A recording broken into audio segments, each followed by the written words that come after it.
महाभारत। महाभारत में भाई आपको पता है कि पांडव और कौरवों के बीच की लड़ाई थी। पर भाई पांडव और कौरवों में से कौरव तो जब ही मर गए थे जब महाभारत का युद्ध चल रहा था। तो पांडवों की मृत्यु कैसे हुई थी? क्यों उन्हें स्वर्ग की जगह नरक में जाने मिला?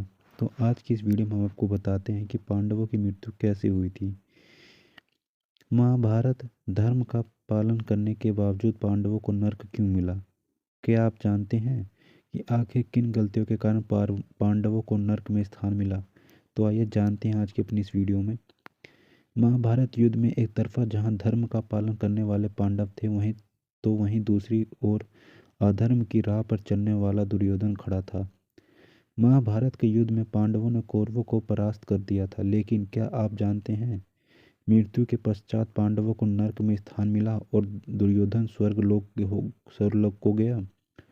पांडवों में सिर्फ युधिष्ठिर ही थे जिन्हें स्वर्ग प्राप्त हुआ। आइए जानते हैं आखिर पांडवों को कौन सी गलती की वजह से नर्क मिला। महाभारत के युद्ध के बाद युधिष्ठिर हस्तिनापुर के राजा बने।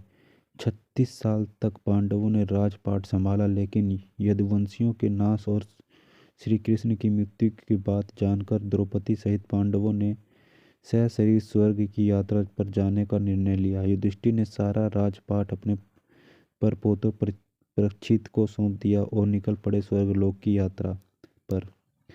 एक बार रास्ते पर गिरकर हुई पांडवों की मौत। एक एक करके रास्ते पर गिरने से हुई पांडवों की मृत्यु।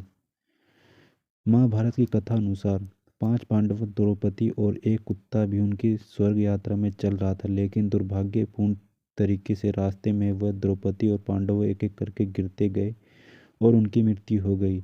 ग्रंथों के अनुसार सबसे पहले द्रौपदी की मृत्यु हुई, क्योंकि वह अपने पति अन्य पतियों की तुलना में अर्जुन को अधिक प्यार करती थी। इन कारणों में पांडवों को मिला नर्क। थोड़ी देर बाद सहदेव भी गिर पड़े। तभी भीम ने पूछा, सहदेव क्यों गिरा? युधिष्ठिर ने कहा, सहदेव बुद्धि पर काफी घमंड था। कुछ देर बाद नकुल भी गिर पड़े। तब युधिष्ठिर बोले, नकुल को अपने रूप पर बहुत अभिमान था, इसलिए आज की यह गति हुई है इसकी यह गति हुई है। इसी तरह अर्जुन अपने पराक्रम का अभिमान के कारण गिर पड़े और उनकी मृत्यु हो गई।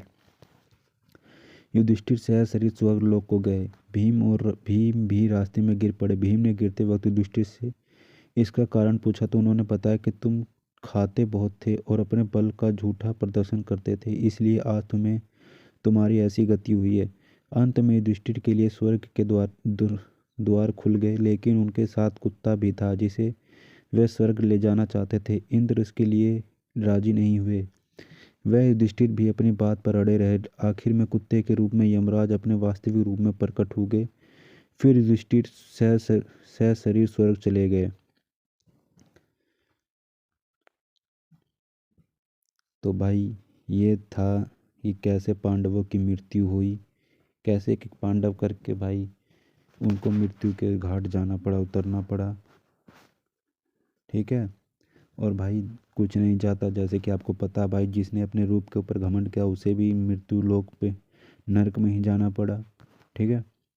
अर्जुन ने भी अपने ऊपर घमंड किया, उन्हें भी मृत्यु लोक में जाना पड़ा, नरक में। पांडव और जो खाते भी है, जो दूसरे पर दिखावा करते हैं, तो उन्हें भी नरक में ही जगह मिलती है भाई, किसी को स्वर्ग नहीं मिलता। तो उम्मीद करता हूँ गाइस ये वीडियो आपको अच्छी लगी। अगर वीडियो अच्छी लगी हो तो वीडियो को लाइक कर दें, चैनल पे नए हैं तो चैनल को सब्सक्राइब कर लें, ताकि आने वाली वीडियो नोटिफिकेशन आपको मिलती रहे। तब तक के लिए मिलते हैं गाइस नेक्स्ट वीडियोज़ में। बाय।